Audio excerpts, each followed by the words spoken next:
Débutions tout de suite. Alors, mesdames, messieurs, chers alumni, chers amis, bonsoir à toutes et à tous. J'espère que vous allez bien. Je vous souhaite évidemment la bienvenue à cette conférence intitulée « La politique est-elle un combat ?» Alors, à travers cette thématique, Sciences Po Alumni renoue ici ce soir avec l'ADN de Sciences Po, à savoir la politique et la vie politique. Et ce qui est intéressant, c'est que d'une part, Sciences Po, l'école apparaît comme, et demeure dans une certaine mesure, la voie privilégiée pour faire de la politique, pour s'engager politiquement, mais pas exclusivement. Évidemment, il y a le militantisme politique, il y a d'autres parcours qui conduisent à la politique, comme nous allons le voir ce soir.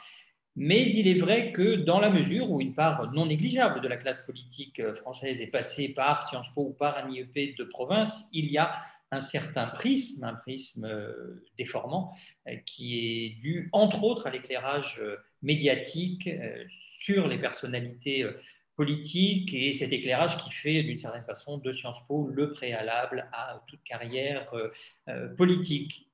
Et ce qui est doublement intéressant, c'est que d'autre part, la part des débouchés professionnels des étudiants de Sciences Po qui vont effectivement aller faire de la politique est très faible, dans la mesure où près de 80% des diplômés de Sciences Po vont d'abord et avant tout travailler dans le secteur privé, 15% dans le public et 5% dans l'enseignement et dans la recherche. Et la part liée aux débouchés politique dans la vie politique est évidemment extrêmement faible.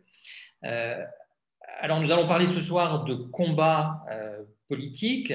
Le champ lexical de la guerre est souvent convoqué, en fait, quand on parle de politique. On va faire ses premières armes, on parle des soldats du parti, c'est la traversée du désert, c'est la conquête du pouvoir, évidemment.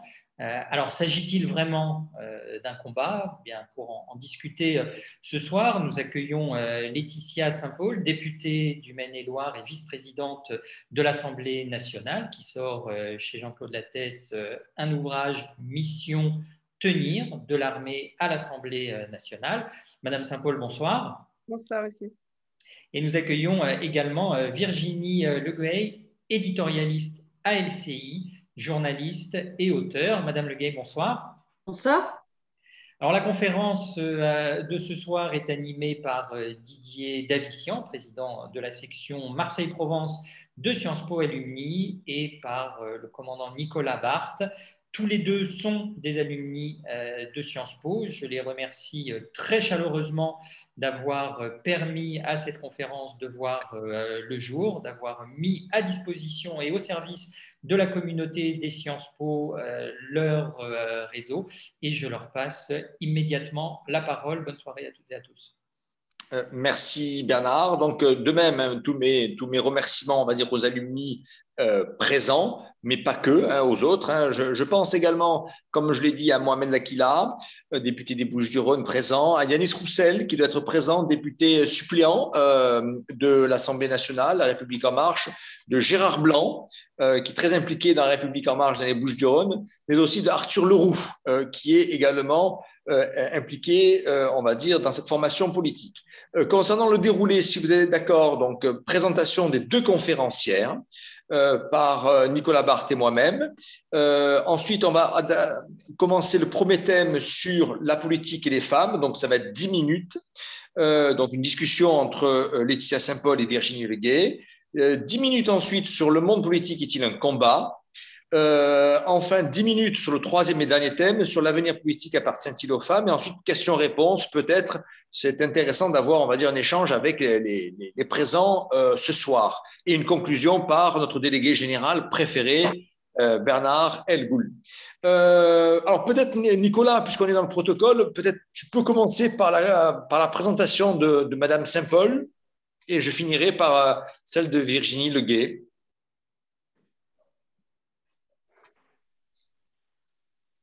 Il faut mettre votre micro en marche, Nicolas.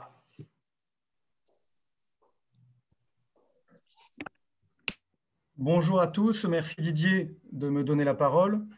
Tout d'abord, je tiens à remercier toutes les personnes qui ont permis ce webinaire. Donc, merci beaucoup, monsieur le directeur, pour Alumni Sciences Po et de toute son équipe. Merci Madame Leguet et merci Madame la vice-présidente. Voilà, particulièrement les gens extérieurs qui ont accepté de participer avec nous. Je remercie l'adjointe au maire de Nice, Isabelle Visantin, l'adjointe au maire d'Angers, Jeanne Robinson-Bert, et Monsieur Lelouch, puisque dans ce monde de femmes, il représente son épouse, qui est une élue locale niçoise. Donc, Madame Saint-Paul, particularité, vous êtes maman, vous avez 2 enfants, vous êtes mariée, vous avez fait une classe préparatoire militaire au Prytanée. Ensuite, vous avez continué au sein de l'école spéciale militaire de Saint-Cyr pour être sorti diplômé de cette école et rejoindre ce qu'on appelle chez nous l'école d'application pour vous spécialiser dans le matériel, le suivi logistique et l'ensemble du matériel qui peut exister dans l'armée de terre. Comme tout officier, eh bien, votre rôle n'était pas forcément que le matériel, mais c'était bien le commandement. Donc, vous avez commandé des femmes et des hommes. Et particularité, plus de 200 au sein d'une brigade franco-allemande. Donc, très particulier à vivre. Très peu de personnes, d'ailleurs, font ce choix du fait de la difficulté à savoir. Ensuite, deuxième chose que vous avez faite que je trouve assez incroyable, c'est-à-dire que là où tout le monde se cache, vous avez décidé d'être membre du Conseil de la fonction militaire terre. Donc, inutile de vous dire que quand on me l'a proposé, j'ai fui immédiatement. Et ensuite, vous avez immédiatement porté votre volontariat au Conseil supérieur de la fonction militaire. Donc, c'est-à-dire que vous avez choisi de défendre le droit des militaires, non pas dans notre popote ou à la salle café, mais au sein des instances pour faire évoluer le droit, et notamment le droit pour les élus locaux dans les petites communes. Vous avez continué votre engagement donc, en vous portant candidate aux législatives, aux dernières législatives, et une fois élu, vos pères et vos frères d'armes de l'Assemblée nationale et sœurs d'armes de l'Assemblée nationale vous ont désigné whip, donc la personne qui tient le fouet à la Commission des affaires étrangères. Donc ça a dû très bien marcher, puisque quelques temps après, vous êtes passée vice-présidente de l'Assemblée nationale, avec en charge à la fois la représentation de l'Assemblée nationale en l'absence du président et une délégation qui est la délégation des affaires étrangères, relations internationales, activités internationales, les partenariats qu'il peut avoir de l'Assemblée nationale avec les autres institutions. Point particulier, et après je termine, 4 groupes d'amitié dont vous êtes membre: France-Allemagne, France-Chine, France-Mali, France-Liban. Et bien sûr, votre côté germanophone et germanophile, depuis sa création, vous êtes membre de l'Assemblée parlementaire franco-allemande. J'ai terminé, Didier. Merci, Nicolas. Virginie Leguet, donc vous êtes diplômée de l'Université Paris 10, de l'Institut français de presse, de l'Université Théon-Sorbonne. Vous avez commencé votre carrière en étant chef du service éducation au quotidien de Paris. Vous avez été pendant 10 ans chef de rubrique politique à la Provence, puis pendant 10 ans également chef adjoint du service politique du Journal du Dimanche, chef adjoint du service politique à Paris Match. Et aujourd'hui, vous êtes éditorialiste à LCI, en particulier dans le domaine politique. Alors, une question pour commencer le premier thème. Nous sommes pile dans le timing. La politique et les femmes. Mesdames, est-ce que la politique est-elle un monde propice aux femmes? Laetitia Saint-Paul, peut-être à vous, et ensuite Virginie Leguet. Donc, bonsoir à tous. Comme vous le savez, j'ai été élue pour la première fois en 2017 et je suis arrivée au sein d'un groupe complètement paritaire. Le groupe La République En Marche est paritaire à l'Assemblée. Et sachant qu'avant j'étais militaire, dans le meilleur des cas, nous étions entre 5% et 16% de femmes. Et je crois en la force du nombre. Et comme j'ai l'habitude d'évoluer dans un milieu peu féminisé, aujourd'hui, en politique, il y a plus un seul jour où je me pose la question d'être une femme. Mais je mesure le chemin parcouru par nos mères, nos grands-mères, et le fait que ce que nous avons réussi à faire en investissant des femmes dans des circonscriptions gagnables, parce que ce n'est pas le tout d'être investi, il faut encore qu'on ait nos chances, ça a permis cette parité, mais ça a été jalonné depuis plusieurs générations. Merci, Madame Saint-Paul. Virginie Leguet, même question. Je dirais que la politique est le reflet de ce qui s'est passé dans notre société, peut-être un reflet encore plus dur. Et je rappelle que jusqu'en 44, les femmes n'avaient pas le droit de vote et que jusqu'en 65, elles n'avaient pas le droit de travailler ni d'ouvrir de compte en banque sans l'autorisation de leur mari. Alors ne parlons pas à ce moment-là de femmes dans le monde politique puisqu'elles n'avaient même pas le droit à une expression politique. C'est arrivé très tard. Et je donnerai 2 chiffres. En 2012, nous n'avions que 26,9% de femmes députées. Et en 2017, grâce effectivement à l'arrivée de très nombreuses femmes dans le groupe En Marche, la parité est à peu près respectée avec 38,7% de femmes. Et c'est un progrès tout à fait remarquable qu'il faut souligner parce que comme l'a évoqué très gentiment Laetitia Saint-Paul, les femmes pendant très très longtemps qui désiraient faire de la politique étaient cantonnées à des rôles totalement subalternes, de militantes, de colleuses d'affiches, de supporters ou de collaboratrices de ministres. Et quand elles arrivaient au bout de longues années de patience et de ténacité à être investies, elles étaient souvent dans des circonscriptions qui étaient considérées comme totalement perdues d'avance. Et rares étaient celles qui arrivaient à tirer leur épingle du jeu. Donc ce qui se passe aujourd'hui à l'Assemblée nationale est une forme de révolution. Merci. Laetitia Saint-Paul, quand vous dites la politique est un combat, quand dans votre dernier livre, Tenir, est-ce que vous pensez à ça? Est-ce que vous pensez à ça? Moi, j'ai l'anecdote d'une élue locale qui m'a raconté qu'elle faisait une campagne législative. Hein. Elle était avec un jeune enfant, donc elle avait sa poussette, hein, donc elle faisait les marchés, etc., avec la poussette de son enfant. Est-ce que vous ne pensez pas que, on va dire, ce monde politique, à la base, il est fait pour des hommes? Il faut croire que je ne le pense pas, sinon je ne me serais pas lancée dans l'aventure. Non, je crois vraiment que les femmes, nous sommes traitées comme une minorité, mais nous ne sommes pas une minorité. Nous représentons 50% de l'humanité. Et il faut absolument que nous prenions notre place, sinon on se passe de 50% de compétences. Mais effectivement, j'ai pris la mesure de ce qu'allait impliquer mon engagement. Et j'ai décidé d'en faire une force. En fait, plutôt que me dire, quand j'ai été élue, mes enfants avaient 2 et 5 ans. J'aurais pu me dire, tout est perdu, on va me voir comme la maman qui habite à la campagne, qui voit les choses, comme me l'avait dit mon général, qui voit les choses par le petit bout de la lorgnette.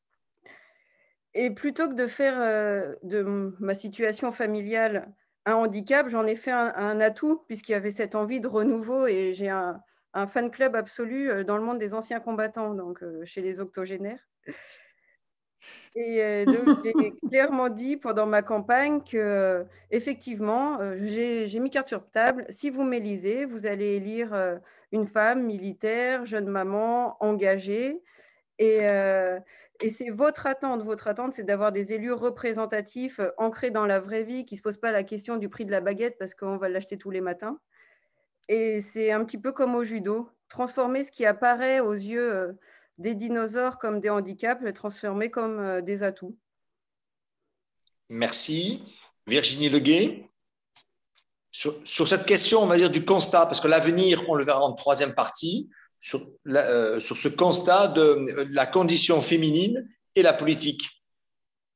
Bien, elle est difficile parce que la politique a longtemps été un monde d'hommes, gouverné par les hommes et exclusivement détenu par les hommes. Et ils n'ont lâché leur pouvoir que, j'allais dire, à contre-cœur, pardonnez-moi, messieurs, mais il a fallu la loi sur la parité qui a 20 ans aujourd'hui pour que finalement les portes s'ouvrent, mais elles se sont ouvertes sous la contrainte et dans la douleur. Et je crois que s'il n'y avait pas eu cette loi, nous n'en serions aujourd'hui pas beaucoup plus avancés. Dernière question sur cette thématique, après je laisserai la parole à Nicolas concernant le deuxième point sur le combat. C'est quelle qualité faut-il déployer quand on est une femme pour faire la différence avec ses collègues hommes? Donc là, évidemment, Laetitia Saint-Paul, à vous l'honneur. Je pense que, comme ce que j'ai évoqué précédemment, il faut bénéficier des préjugés positifs que l'on a sur les femmes. Et effectivement, on le voit avec la crise que l'on traverse, que les femmes sont surreprésentées dans le domaine que l'on appelle le care, par rapport aux infirmières et aides-soignantes. Et on a ce privilège d'être d'emblée considéré comme tourné vers les autres. Et je crois qu'on ne peut pas être un bon élu si on ne pense pas avant tout au bien commun et à nos concitoyens que l'on représente. Et je crois que nous bénéficions de ces préjugés positifs. Virginie Leguet. Oui, je dirais que les femmes qui veulent faire carrière en politique doivent être beaucoup plus tenaces et beaucoup plus obstinées que les hommes qui considèrent que pour eux, les choses, le chemin s'ouvre. C'est comme la mer Rouge. La mer s'ouvre plus facilement devant eux que pour les femmes. Mais que les femmes ont un exercice du pouvoir politique qui est plus serein. C'est-à-dire qu'elles n'ont pas cette hubris qui souvent gagne les hommes. Elles sont beaucoup plus raisonnables, beaucoup plus posées, beaucoup plus travailleuses aussi parfois. Et je me souviens de cette phrase de François Giroud qui disait aujourd'hui, il faut une femme 2 fois plus compétente à la place d'un homme pour avoir la même fonction qu'un homme. J'attends le jour où il faudra une femme incompétente pour aller à la place d'un homme, et ce jour-là n'est pas arrivé parce qu'on voit que les femmes sont souvent plus diplômées que les hommes aux mêmes fonctions. Très bien.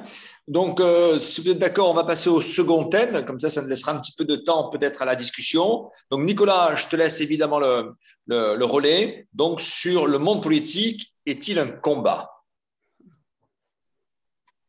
Il existe quelques expressions militaires.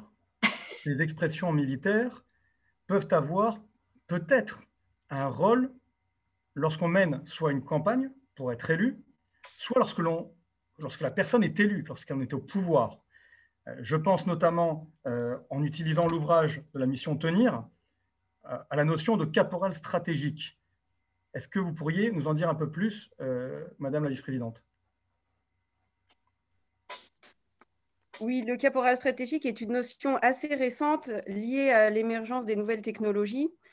Et nous nous sommes rendus compte, en particulier avec les forces américaines en Irak ou en Afghanistan, qu'un simple exécutant, donc le moins gradé de nos soldats, du fait des réseaux sociaux, pouvait revêtir une envergure stratégique. Je ne sais pas si vous vous souvenez de soldats américains qui avaient uriné sur des prisonniers afghans ou la prison d'Abu Ghraib. Donc des photos qui ont fait le tour du monde, qui ont scandalisé, à juste titre, qui ont décrédibilisé la force, alors que c'était des actes isolés commis par des exécutants. Et j'en parle dans mon livre, je fais pas le parallèle avec l'affaire Benalla, comme quoi un simple exécutant a entaché et le pouvoir et la France de manière générale. Madame Leguet, je suis désolé, mais je voudrais continuer sur ces notions-là. Vous n'en faites pas. Je vous donnerai la parole parce que je trouve ça intéressant de partager ces notions. Parce que ce sont des notions qu'on apprend dans cette école du commandement, qu'on apprend aussi au quotidien lorsqu'on commande une section ou une compagnie. Et lorsqu'on part en mission, on nous explique aussi qu'il faut savoir décider dans l'incertitude. Alors, avec le thème actuel, je pense qu'on pourrait avoir des spécialistes militaires. Qu'en pensez-vous, Madame Saint-Paul ? Absolument, ce n'est pas moi qui vais vous contredire. Donc, à l'armée, et j'en avais parlé déjà à Édouard Philippe à l'époque, on passe notre vie à faire des plans. Enfin, tout est normé, on planifie beaucoup, et même si on plaisante sur le fait que le premier mort d'une guerre, c'est le plan, mais il n'empêche, on a le plan A, le plan B, le plan de repli, et on a l'ordre initial et l'ordre en cours d'action. Ça veut dire qu'on imagine un scénario et on sait qu'il faudra le réajuster au cours des événements. Donc, ça veut dire que ce n'est pas rigide. Et vu qu'il y a énormément de paramètres dans les conflits armés, la force adverse, son moral, la météo, l'état des troupes, l'état du matériel, les enjeux politiques, l'état des civils, si les civils soutiennent l'action de la force ou pas. Et du fait du nombre infini de paramètres, on sait que nos décisions sont prises avec une part d'incertitude, de brouillard. Mais ça ne nous empêche pas de décider. il ne faut pas que l'incertitude paralyse. Et enfin, sur un dernier thème militaire, sont les principes de Foch. Et je trouve que ce que vous proposez, c'est-à-dire de l'appliquer dans la politique française, que ce soit pour un groupe, pour un parti, pour mener une loi, est-ce que vous pourriez donc nous l'expliquer et de quelle manière est-ce qu'on pourrait réussir à utiliser ces 3 principes que tout le monde ne connaît pas? Les principes de Foch, donc le premier, c'est la concentration des efforts. C'est une façon de dire qu'on ne peut pas tout mener de front et qu'il faut se concentrer sur un certain nombre de paramètres. Et, enfin, par exemple, pour ma campagne, j'ai appliqué à la lettre ces principes. Donc, mon effort majeur pendant ma campagne, c'était la mobilité. C'était mon choix. Le deuxième principe, c'est l'économie des moyens. Ce n'est pas tant qu'il faut être économe, c'est appliquer les justes moyens à la juste mission. Donc, de la même manière, pendant ma campagne, j'ai fait en sorte de jamais avoir plus de 2 ou 3 militants au même endroit, puisque ça ne servait à rien, puisque ça m'empêchait et la mobilité et de me déployer sur le terrain. Le troisième, c'est la liberté d'action. Donc, il ne faut pour moi, il ne faut jamais se contraindre. Et c'est aussi pour ça que je n'ai pas actuellement de local de député, parce qu'avoir un local, ça vous emprisonne. En plus, on l'a vu avec tous les événements ces dernières années, ça offre une cible et ça vous prive de réactivité. Et le dernier principe qui est ajouté souvent, c'est l'effet de surprise. Et si on est prévisible, finalement, on n'arrive jamais à prendre l'ascendant. Donc, il faut toujours en garder sous le coude. Donc, sur ce thème du monde politique, du combat, du concept de guerre, Madame Leguet, vous avez entendu, comme nous tous, des mots guerriers sur la crise sanitaire dès le début par notre président de la République. Qu'avez-vous pensé? Quelle était votre première réaction? Et aujourd'hui, qu'en pensez-vous?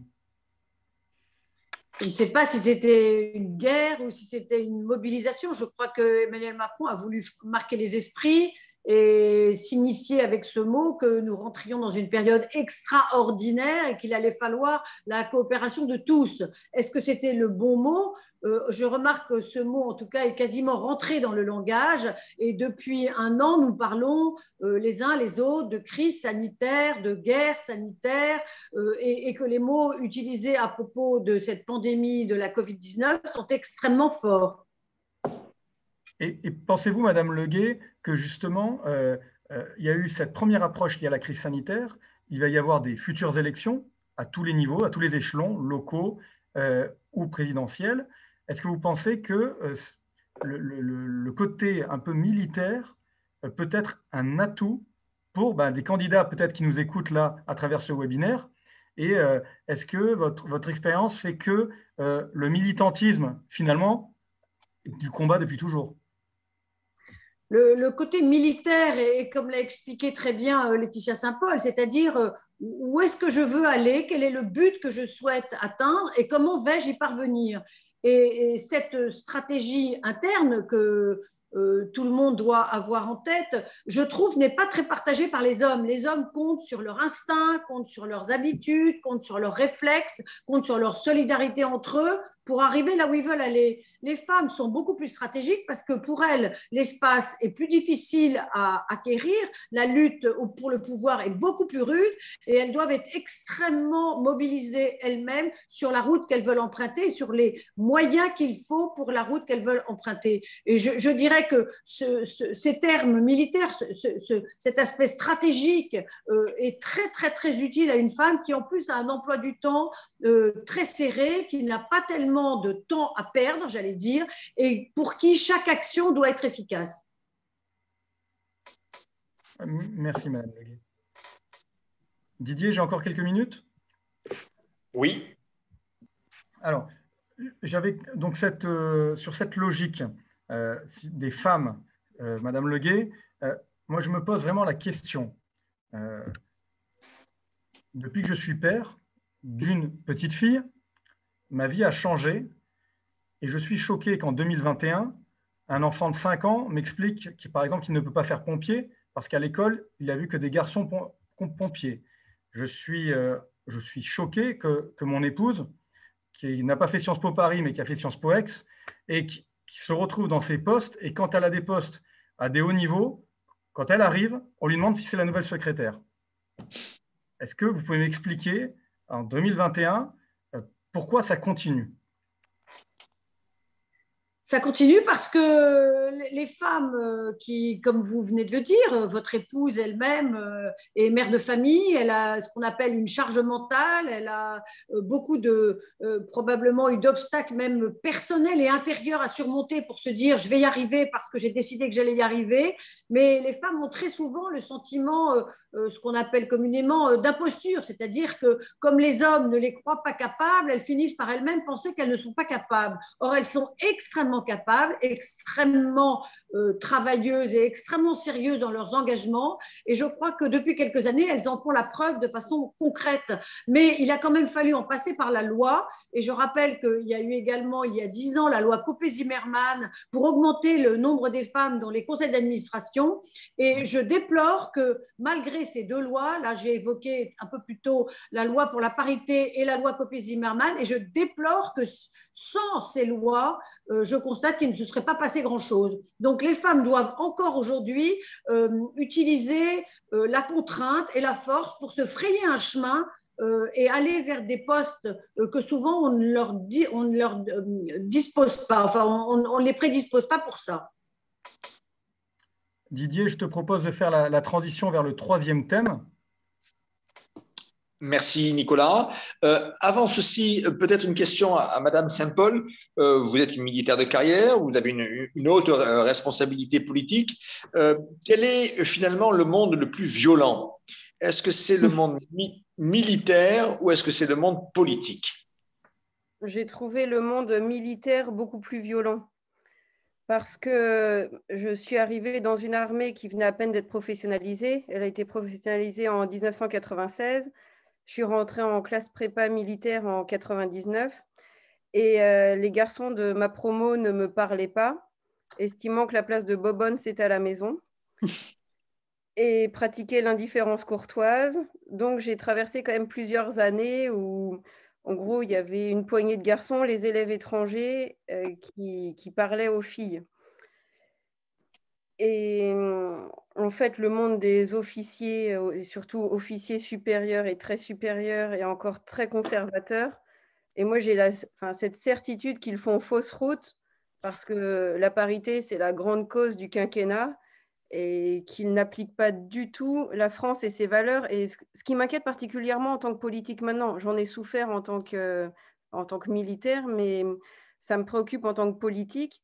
Parce qu'en fait, quand on porte les armes de la France, il faut aussi porter les valeurs qui vont avec, sinon on n'est pas crédible. Et c'est une vraie pointe d'inquiétude pour moi. Et là, je m'en saisis politiquement. J'ai attendu de prendre du galon et mûrir un peu pour m'en saisir. Et finalement, après cette expérience, étrangement, la politique me semble simple. Quand vous avez présidé la première fois une séance à l'Assemblée nationale, quelle a été votre réaction? La première fois que j'ai présidé, c'était le jour où il y avait eu l'attentat à la préfecture de police de Paris. Donc j'en garde quand même un souvenir assez émouvant. Je m'étais beaucoup préparée. Le député et vice-président Sylvain Waserman m'avait pris sous son aile et m'avait tout expliqué, toutes les nuances du règlement, les rapports de force et comment se conduire, faire preuve de discernement. Parce qu'on a un terme qui s'appelle la jurisprudence constante. En fait, il y a beaucoup de choses qui ne figurent pas dans le règlement, mais il y a beaucoup de jurisprudence constante. Donc, il m'a expliqué toutes ces subtilités. Et quand j'ai gravi chaque marche qui me mène au perchoir, j'ai mesuré le chemin que j'avais parcouru dans ma vie. Et comme j'avais beaucoup travaillé, je savais que j'étais prête. Très bien. Donc, on va entamer, on est bien dans le timing. Donc, le dernier thème, donc l'avenir des politiques, l'avenir politique appartient-il aux femmes? Une question peut-être, Virginie Leguet. Une présidente de la République en France, est-il possible? Écoutez, à ce jour, la seule femme qui soit parvenue au deuxième tour de l'élection présidentielle, c'est Ségolène Royal, qui raconte encore toutes ces années après qu'on a cessé d'instruire à son sujet le procès d'incompétence. Et je pense que Madame Cresson, qui a été Premier ministre très brièvement, garde aussi encore elle-même en tête les très mauvais commentaires qui ont accueilli son arrivée à Matignon, où là aussi, on a tout de suite moqué ses déclarations qui, certes, pouvaient être un peu maladroites, mais les femmes qui obtiennent des postes à très haut niveau sont très souvent beaucoup plus bisutées, et encore j'emploie un mot gentil, que les hommes, et extrêmement critiquées de la part des hommes souvent, qui leur dénient toute légitimité à être à ces postes-là.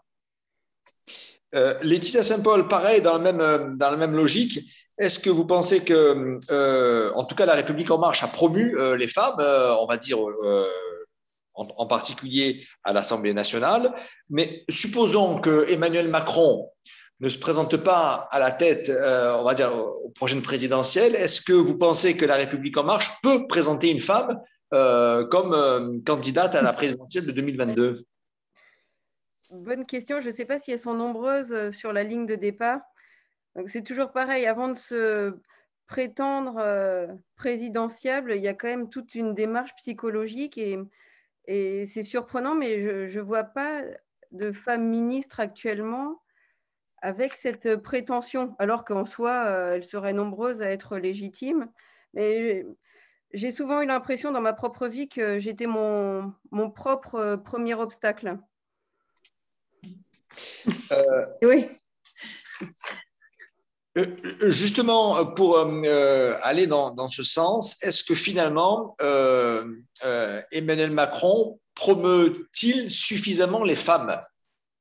Est-ce que, par exemple, tout à l'heure, il y a Virginie Leguet, vous avez parlé d'Édith Cresson, est-ce que ça n'aurait pas été d'une certaine modernité que le président de la République nomme une femme? On entend parler, il y a des rumeurs, hein, est-ce que pour finir son quinquennat? Virginie Leguet, peut-être?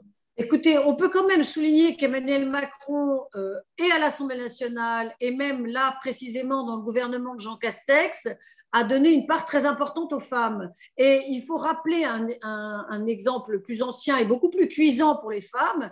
Lorsqu'Alain Juppé est arrivé au poste à Matignon, avait nommé des femmes ministres, d'ailleurs souvent elles étaient ministres, disons, à des rangs subalternes ou même secrétaires d'État, il y en avait 12, et au premier remaniement, il y en a 8 sur ces 12-là qui ont disparu de la circulation.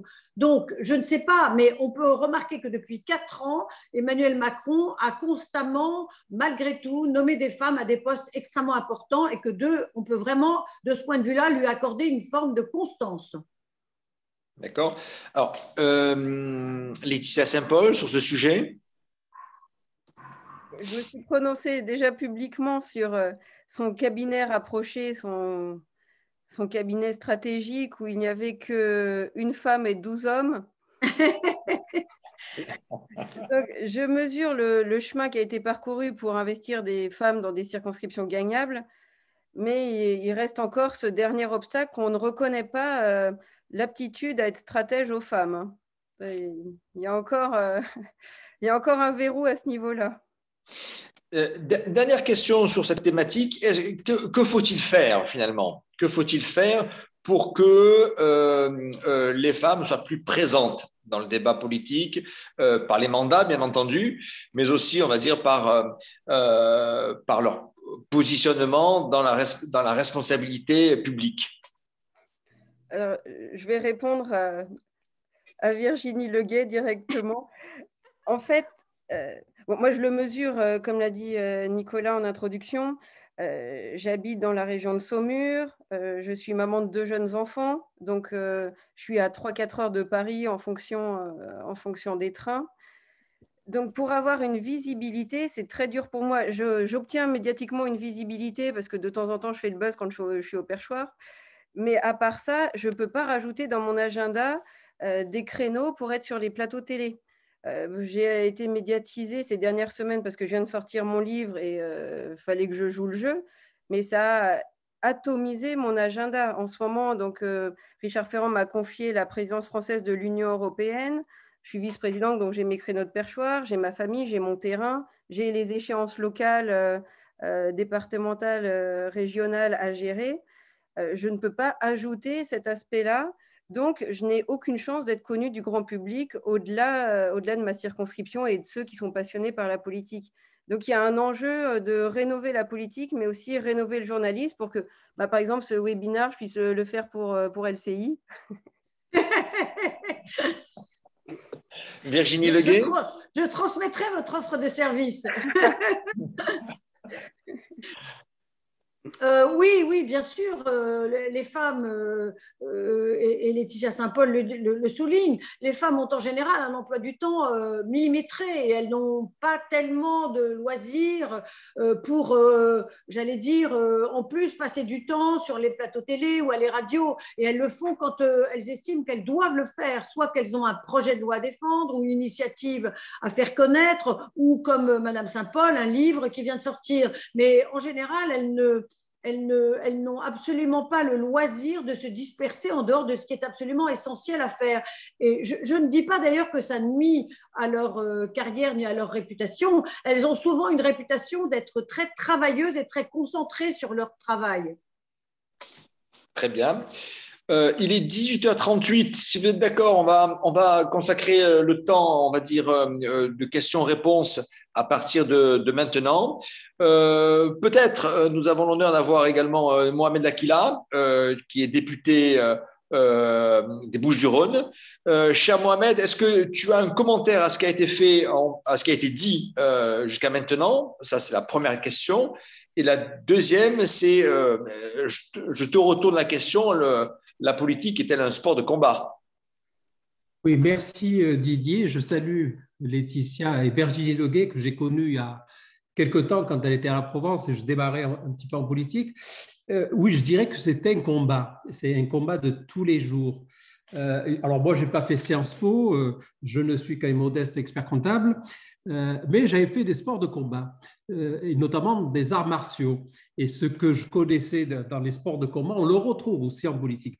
Et alors, sur la femme et la parité, par exemple, moi, je n'ai pas démarré en politique en 2017. Donc, j'ai milité à l'époque chez les Verts, à Marseille, et c'était un combat qu'on avait porté. Et sans la parité, on n'aurait pas autant de femmes aujourd'hui. Il faut le rappeler tout simplement. Absolument. Dans ma propre profession expert comptable, j'ai présidé un syndicat où pendant 60 ans, on n'a jamais eu de femme présidente de l'ordre des experts comptables. Et il a fallu attendre 60 ans pour avoir une femme présidente au niveau national, et au niveau local, j'avais participé. Donc, c'est un combat de femmes, mais qui doit être mené par tout le monde. Laetitia l'a rappelé, 50% de la population mondiale est féminine, et ça doit être porté par tout le monde, et notamment les hommes. Et on le voit bien dans les législatives, certains vont consacrer effectivement, même s'il y a une loi, ils préféreraient payer des amendes plutôt que d'envoyer des femmes ou investir des femmes sur des circonscriptions gagnables. Ça a été fait en 2017 par l'AREM et par le MoDem, je le rappelle. Donc aujourd'hui, si on a des taux d'élus femmes à l'Assemblée, c'est aussi grâce à Emmanuel Macron, il faut le dire. Et c'est un combat de tous les jours. Laetitia préside au même titre que n'importe quel autre président de l'Assemblée, avec les compétences qu'on lui reconnaît. Donc, ce n'est pas un problème de compétences. Alors, je dirais même que c'est simplement un problème culturel. Virginie Leguet l'a rappelé, il y a une histoire en France. Moi, je me souviens très bien de Ségolène Royal quand elle a été candidate et puis au deuxième tour. J'entendais des femmes dire « c'est pas possible qu'on puisse voter pour une femme, c'est pas possible d'avoir une femme présidente ». Ça, je l'ai déjà entendu. Sur la parité, il y a encore des débats, y compris des femmes qui ne supportent pas qu'on puisse aller sur une loi avec la parité. Or, c'est la parité qui a fait qu'aujourd'hui, on a autant de femmes dans les conseils municipaux, dans les départements, dans les régions et à tous les niveaux. Mais je pense que c'est un combat qu'il faut continuer à mener, mais on doit tous le mener. Laetitia Saint-Paul, Virginie Leguet, par rapport à cette observation, ce commentaire. Je laisse Laetitia. Comment c'est? Je ne peux qu'adhérer, mais en fait, comme je l'ai dit en propos introductif, je suis seulement élue depuis 3 ans et demi. Donc, je n'ai pas forcément tout l'historique et les frustrations de l'historique. J'arrive avec un regard neuf dans la vie publique, avec un groupe paritaire. Je mesure que le chemin est encore long et je le vois localement puisque ma circonscription est rurale. Sur le rang protocolaire, je suis souvent très seule.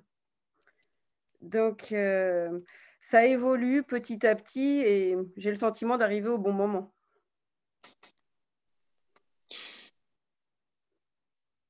Est-ce qu'il y a d'autres interventions, d'autres questions? Alors Bernard, je ne sais pas si c'est… Je ferai une toute petite remarque à propos de la place des femmes dans la politique.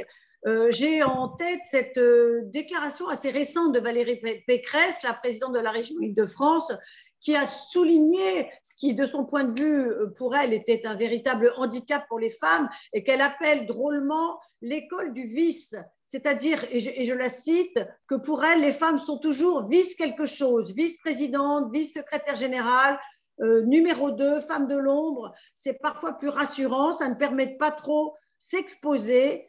Et elle dit, les femmes doivent arriver aux premières responsabilités. Et c'est peut-être là encore l'étape décisive à franchir. C'est que les femmes maintenant arrivent aux responsabilités, mais ne sont pas encore aux toutes premières responsabilités. Il suffit de voir la faiblesse des femmes qui représentent les grandes entreprises du CAC 40 et de façon générale les plus grandes entreprises de France. Les femmes sont à des postes importants, à des postes parfois assez hauts dans la hiérarchie, mais pas encore tout à fait au poste j'allais dire numéro 1. Didier, oui, Nicolas. Si tu me permets, comme je vois un peu les questions qui sont sur le côté et certaines qui posent pas mal de questions concernant notamment les élus locaux, les femmes. Si Madame l'adjointe au maire de Nice, Madame Visantin, ou si notre conseillère municipale, Madame Lelouch, souhaite nous donner 2-3 éléments, notamment on reproche aussi un petit peu le côté en marge, donc ça tombe bien, on a 2 élus d'un maire Les Républicains à Nice qui était sur BFM TV ce matin avec Jean-Jacques Bourdin. Voilà, si vous avez quelque chose à nous faire partager, nous sommes preneurs.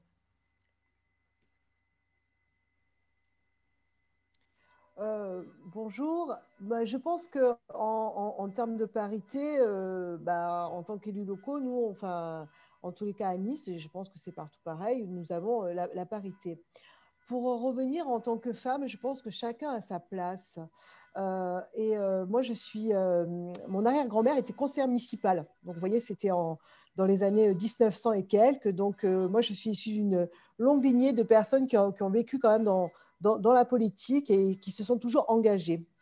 Je pense que l'engagement, c'est quelque chose de très important, qu'on soit homme, qu'on soit femme. Après, en ce qui concerne faire sa place, je pense que, comme j'ai dit, tout le monde a sa place, donc sans jouer des coudes, mais je pense qu'on peut y arriver tranquillement, doucement, et sûrement, avec beaucoup de conviction. Je pense qu'on peut arriver à faire sa place. Et comme Laetitia Saint-Paul l'a dit, moi je suis fraîchement élue, puisque j'ai été élue comme Marie-Claire Lelouch au mois de juin. Donc voilà, je suis toute nouvelle et toute récente en politique. Si je peux faire une observation, sur la place des femmes en politique, et si je regarde ce qui s'est passé ces derniers mois à l'Assemblée nationale, je remarquerai que les femmes font souvent l'objet de réflexions extrêmement désobligeantes de la part des hommes. Et là, je parle de leurs collègues députés. Il y a eu des exemples de députées femmes qui se sont fait traiter de folles, de poissonnières, de petites connes, qui ont entendu des députés hommes bêler pendant qu'elles parlaient. Et ce ne sont pas des exemples anciens. Donc, il y a malgré tout un climat de machisme, j'allais dire presque classique, presque ordinaire, qui subsiste encore dans les lieux politiques. Et je crois que c'est aussi une des difficultés pour les femmes, c'est de non seulement s'imposer par le travail, mais c'est d'arriver à travailler dans un climat qui soit, disons, plus apaisé et moins hostile, parce que malgré tout, ce machisme, ça cache une hostilité. Les femmes ne sont pas jugées aptes tout à fait à exercer des fonctions de députés par leurs collègues députés et ils ont toujours tendance à les minimiser et à les ridiculiser et à les ramener à leurs conditions de femmes. Alors, juste une petite précision, nous, en tous les cas, en ce qui concerne donc Anis, tant mieux. Ça se passe vraiment très bien. On n'a pas de collègues machistes. Et je pense qu'en discutant gentiment avec eux, si jamais ça devait se présenter, mais ce qui n'est absolument pas le cas, je pense que ma collègue Marie-Claire Lelouch peut en dire un mot, qu'à Nice, ça se déroule quand même dans un très, très bon climat. Donc là, vraiment, je parle en tant qu'élus locaux. Après, je ne sais pas comment ça se passe effectivement à l'Assemblée nationale. Vous avez de la chance. En tous les cas, à Nice, et sous notre maire Christian Estrosi, on a vraiment de très bonnes relations avec nos collègues hommes. Marie-Claire, si tu veux en dire un mot, je pense que tu ne me contrediras pas. Marie-Claire Lelouch m'a envoyé un petit message en MP pour me dire qu'elle avait un problème de son. Donc, dans tous les cas, elle ne peut pas contredire. Ah, ça y est, ça fonctionne.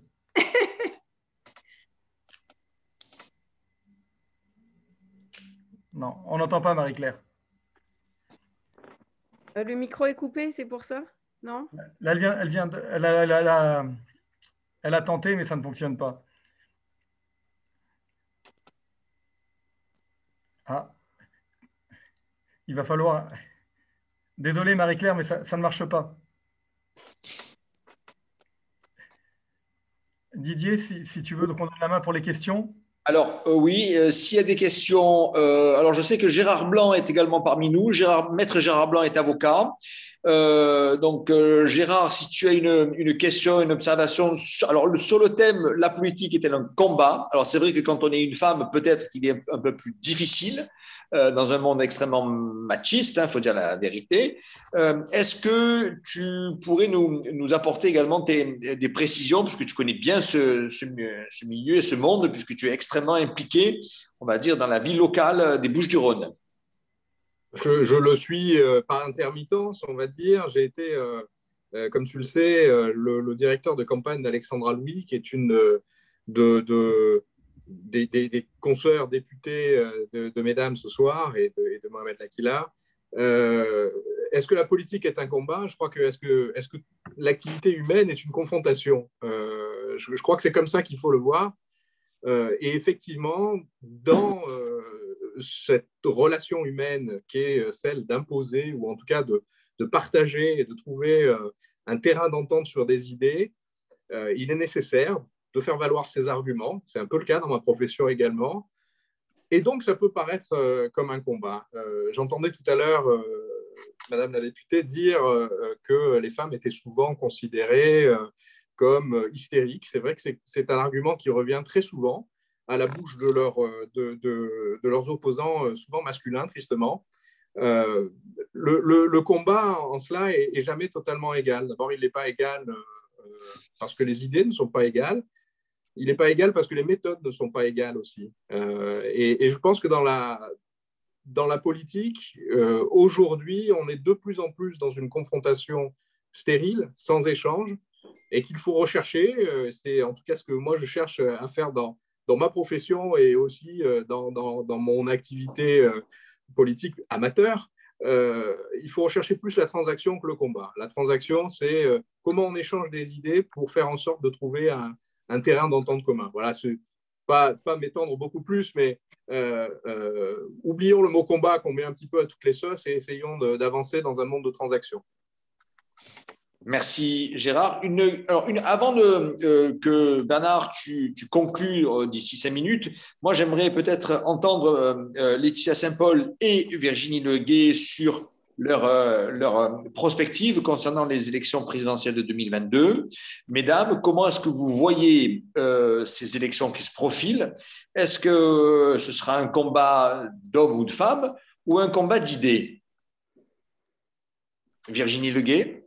Alors, l'élection qui se profile, très clairement, mettra en tout cas en évidence la présence d'une femme sur l'échiquier politique qui arrivera peut-être pour la seconde fois au second tour de l'élection présidentielle. Et là, je parle de Marine Le Pen. Elle est arrivée au second tour de l'élection présidentielle lors de la précédente élection présidentielle et il semblerait que cette fois-ci, encore que nous soyons à 12 mois de l'élection et qu'il est toujours impossible de prévoir à 12 mois d'une élection présidentielle ce qui va se passer, et toutes les prédictions des élections passées se sont avérées inexactes. Rappelons-nous, on disait Édouard Balladur élu, ça a été Jacques Chirac, Alain Juppé a longtemps survolé les sondages et il a été tout simplement éliminé de la primaire de la droite. Donc il est bien difficile de dire aujourd'hui à 12 mois ce qui va se passer. Mais en tout cas, le combat, puisque nous parlons d'un combat, sera effectivement centré non seulement autour de Madame Le Pen, mais autour des idées qu'elle représente et qui ont d'une certaine façon très largement infusé la classe politique.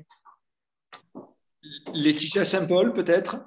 Oui, alors, moi, je suis un petit peu navrée par ce qui s'annonce. Je ne veux pas m'en prendre aux journalistes. Je crois que Virginie Leguet, vaut mieux l'avoir dans sa poche. Je trouve que c'est assez inquiétant, mais de manière générale, et je vais aussi rebondir sur ce qu'a dit Gérard, je me permets, puisque c'est ce qui annonce l'écran.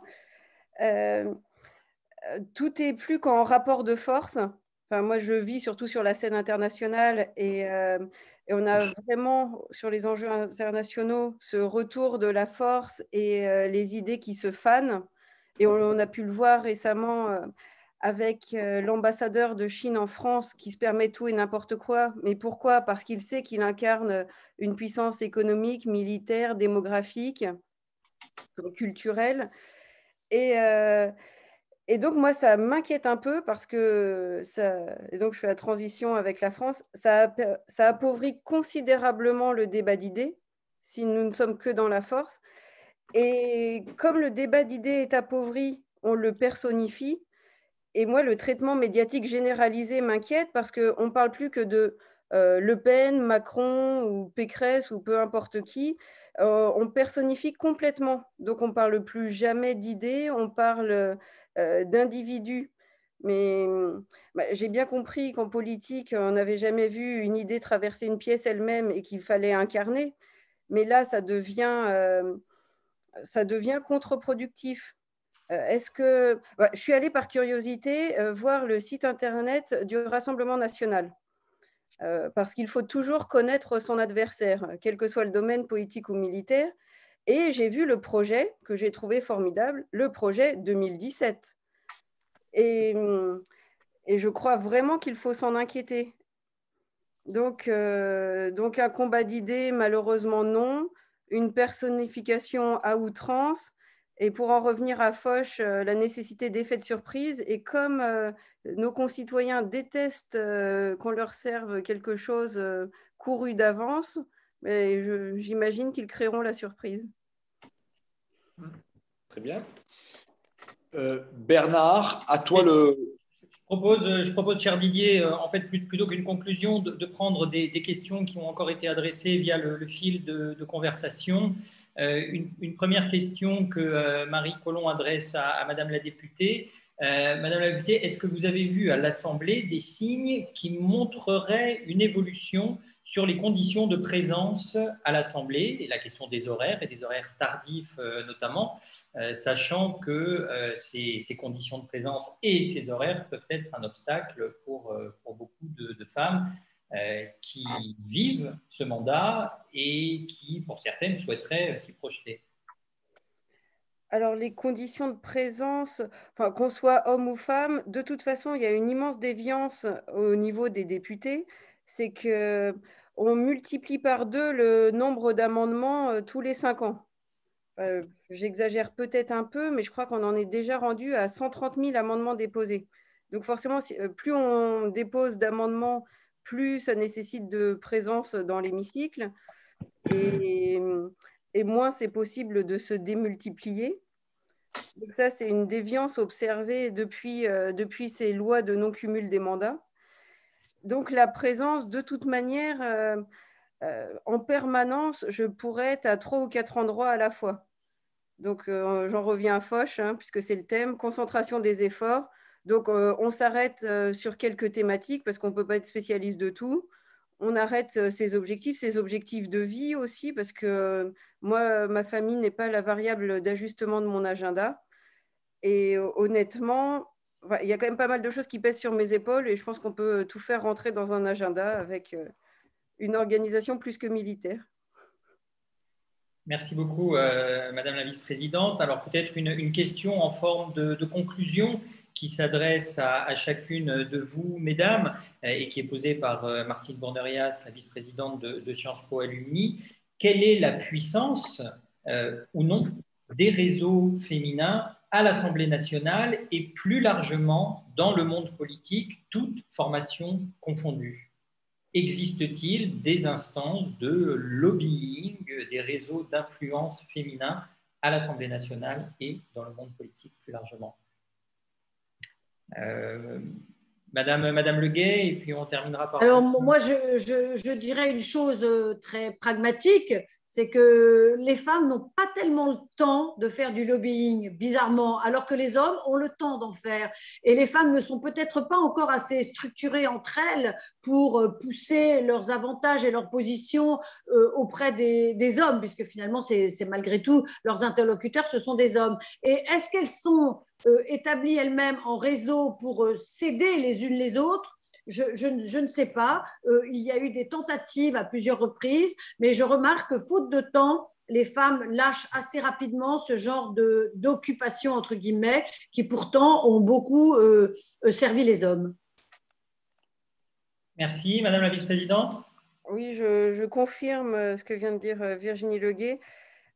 Malheureusement, et ça j'ai déjà pu l'observer à l'armée où les hommes restaient boire l'apéro assez tard, jusqu'à 20h, pendant que moi je courais pour ne pas rater la fermeture de la crèche.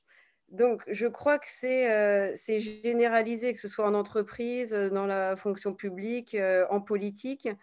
Mais c'est dommage, je crois vraiment qu'il n'y a pas de caricature type crépage de chignon. Donc si on ne se fait pas la courte échelle, ce n'est pas pour refus de s'entraider, c'est vraiment parce qu'on ne peut pas inscrire ça dans notre agenda. Donc j'essaye un peu de le faire, là j'ai été médiatisée, donc j'ai essayé de citer certaines de mes collègues pour dire ce qu'elles font, mais c'est complètement échantillonnaire, ce n'est pas organisé. C'est très différent en ce sens des entreprises privées qui ont fait quand même… il y a eu beaucoup d'efforts, il y a beaucoup de réseaux féminins depuis 10 ans dans le secteur du privé, qui a un vrai pouvoir maintenant. Et est-ce que vous pourriez vous en inspirer? Évidemment, le champ est différent, c'est peut-être plus complexe, mais ça fonctionne dans le privé. Ça commence à apparaître aussi dans le secteur public. Ça commence timidement. Timidement. Moi, je suis preneuse de tuyaux. Monsieur le directeur, s'il est possible de… Madame Lelouch a récupéré le micro et lui poser la question si au niveau des élus locaux, où je sais qu'elle est dans le monde aussi privé, si ça existe, est-ce qu'il y a ce lien, cette relation, cette sororité sur les élus locaux? Et notamment à Nice, puisque vous savez, je représente ce petit échantillon de Sciences Po Paris à Nice. Bien sûr, Madame Lelouch, vous avez la parole. Merci.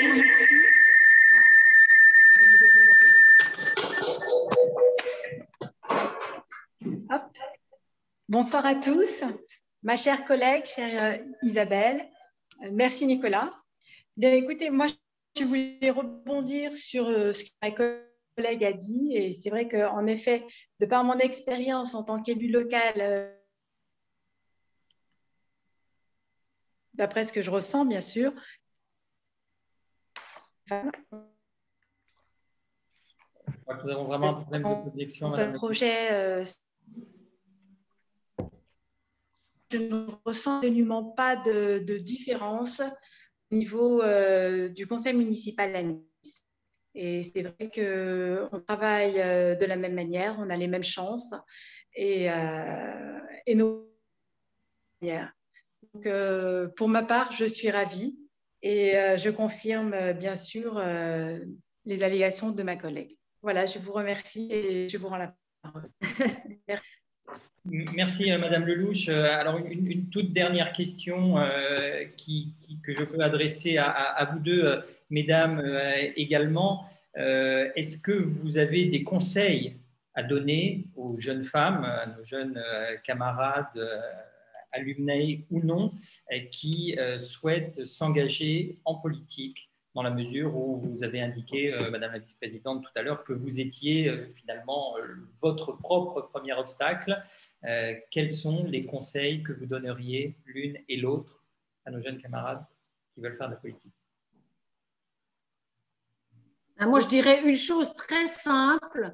Croyez en vous et n'attendez pas que les autres croient en vous. Si vous n'êtes pas vous-même, votre propre force et votre propre conviction, on ne vous laissera pas votre chance. Donc, soyez sûr que vous pouvez le faire, soyez persuadés que vous êtes capable de le faire, n'ayez aucun sentiment d'imposture ni d'infériorité et vous verrez que les choses se passeront mieux. Et je rejoins ce qui a été dit précédemment. Nous, les femmes, avons souvent le sentiment qu'il faudrait qu'on nous donne l'opportunité pour faire les choses. Eh bien, je crois que c'est fini ce temps-là. Il faut prendre l'opportunité. Madame Saint-Paul? Oui, je crois que, comme je disais, nous sommes notre premier obstacle. Arrêtez d'être bon élève parce que, parce que dans la vraie vie, on ne distribue pas les bons points et les 20 sur 20 et occuper toute sa place, quitte à déplaire. Je crois qu'il y a ce problème assez féminin de vouloir plaire, d'être raccord. Donc voilà, fin de la bonne élévitude. Croyez en vous. Bien, mesdames, messieurs, nous l'aurons compris ce soir, les femmes ne sont pas des hommes politiques comme les autres. Et en tout cas, mesdames, que nos meilleurs vœux de succès vous accompagnent dans vos missions respectives. Madame Saint-Paul, vice-présidente de l'Assemblée nationale, merci beaucoup d'avoir accepté de participer à cette conférence. Je rappelle, vous venez de publier chez Jean-Claude Lattès Mission tenir de l'armée à l'Assemblée nationale. Madame Lunguet, merci beaucoup également. Bonne soirée à tous. Bonne soirée à toutes et à tous. Merci à messieurs Davissian et Barthes qui ont animé cette conférence et je vous donne à toutes et à tous rendez-vous très prochainement sur les canaux de Sciences Po Alumni. Bonne soirée à chacune et à chacun. Au revoir, à bientôt. Bonsoir et félicitations à